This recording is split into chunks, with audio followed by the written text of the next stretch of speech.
Hello, you're watching the Trews. This week we've seen attacks in Europe and America on people of various religions, and for some reason, Bill O'Reilly looks the happiest I've seen him for ages. Thanks for watching us. 3 Muslims murdered. Don't actually raise your eyebrows in joy, Bill. 3 Muslims murdered! Was it a hate crime? Good evening. Europe is on edge again tonight after yet another deadly attack. Today on the Trews, we're looking at 2 sets of murders. One by Omar El-Hussein, committed in Copenhagen, is a convenient murder because it goes along with the media narrative that Muslims are dangerous and Islam is a violent faith. So this set of murders gets a lot of coverage. And the second set of murders on Chapel Hill in America against 3 Muslims, perpetrated by a man called Craig Stephen Hicks, gets less airtime and is being covered in a completely different way because it conflicts with that narrative. Let's have a look. Today's attack was a chilling echo of last month's deadly attack on the offices of a satirical newspaper in Paris. So that's the creation of a narrative. 1 week Paris, next week Copenhagen. The shooting echoing attacks on Charlie Hebdo carried out last month in France. It's happening everywhere. It's happening everywhere. So without knowing any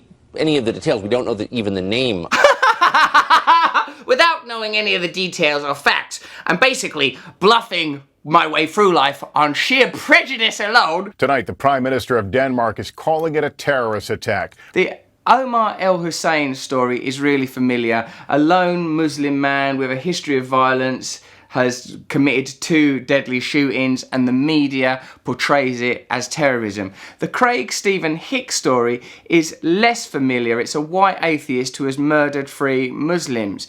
But the fact that the second set of murders in Chapel Hill is less familiar is not because it happens less, but because it's reported less and in a different way. In matters closer to home, a shocking triple murder in the college town of Chapel Hill, North Carolina, is being called a hate crime by the victim's family.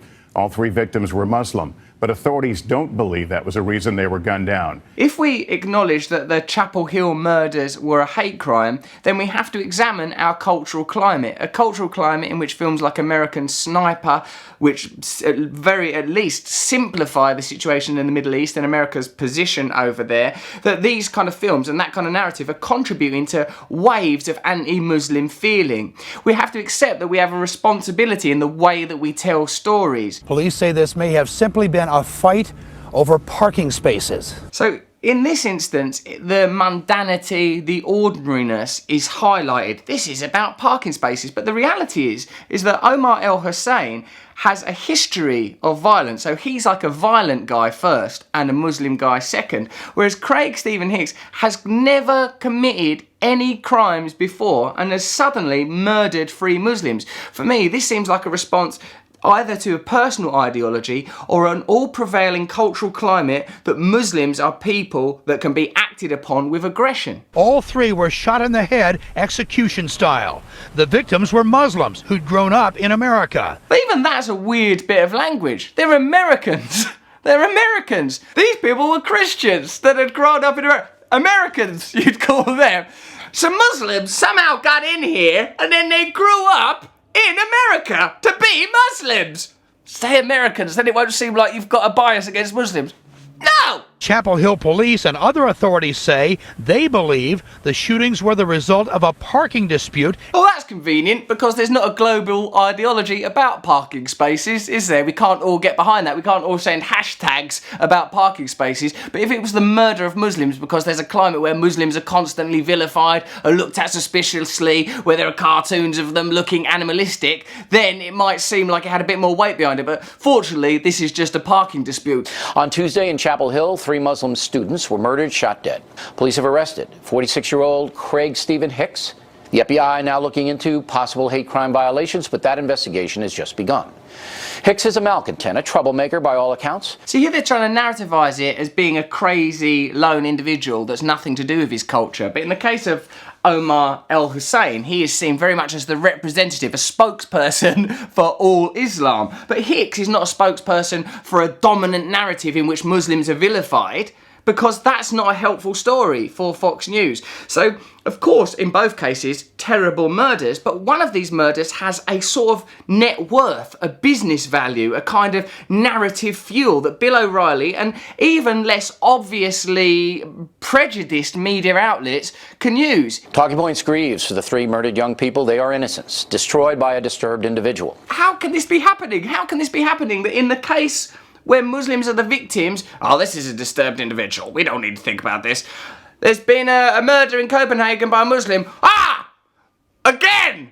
Islam! It is simply revolting that any person would throw around accusations against people who had nothing to do with the murder. Whoa, the show's going to be tough today then, Bill, because that's your entire inventory and running order. The FBI will find out if these murders can be classified as hate crimes, just as the agency did in Ferguson, Missouri. Now, that's not really a good example, Bill, because what that did was it discovered that a policeman who had murdered a little boy had done nothing wrong.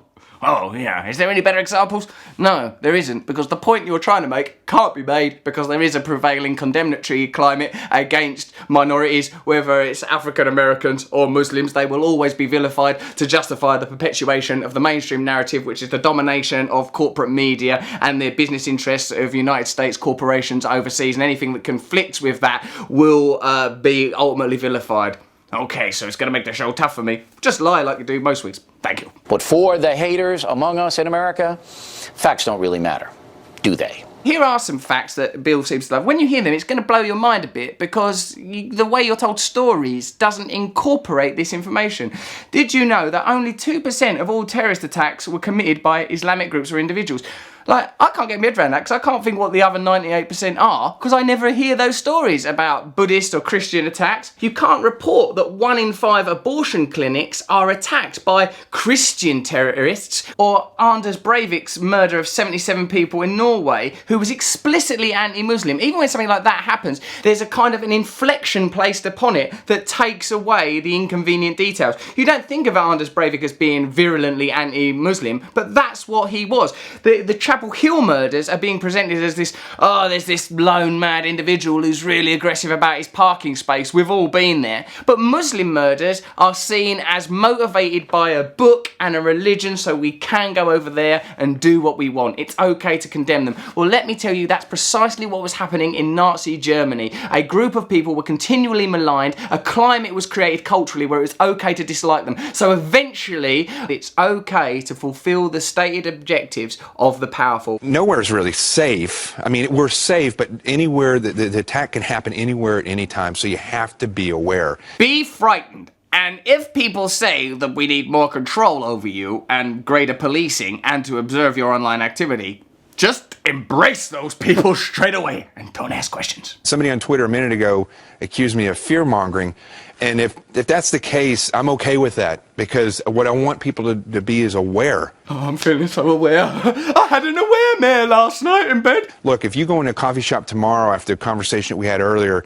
and you actually look around and something happens and you run and you get out of there, I did my job. What if you run and nothing happens? What if you spend your whole life running? What if you're so frightened that the activities of your government and media go without ever being questioned because you're so bloody frightened that you can't think straight anymore? Or when actual Muslims are murdered, you don't think about that. You see that as being about a parking space. But when white people are murdered, that's about a 1,000-year-old faith. What we have to do to solve this problem is the opposite of what the media are doing. We have to start questioning this climate of suspicion and hatred and condemnation. If you're English or British or live in this country, well, I'm in England, have a look at stophateuk.org, have a look at We Will Inspire, have a look at Unite Against Fascism.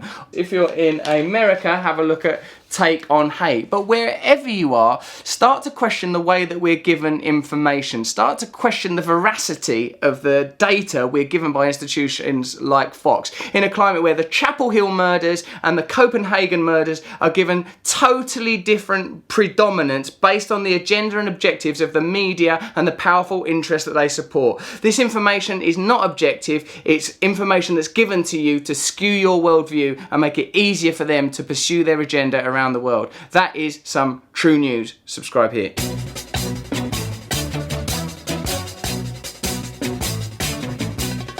Nose is a tool that is abused to fool you and to leave you scared and confused. Trews is like the nose if the nose was true. I once some Trews, let's have some Trews.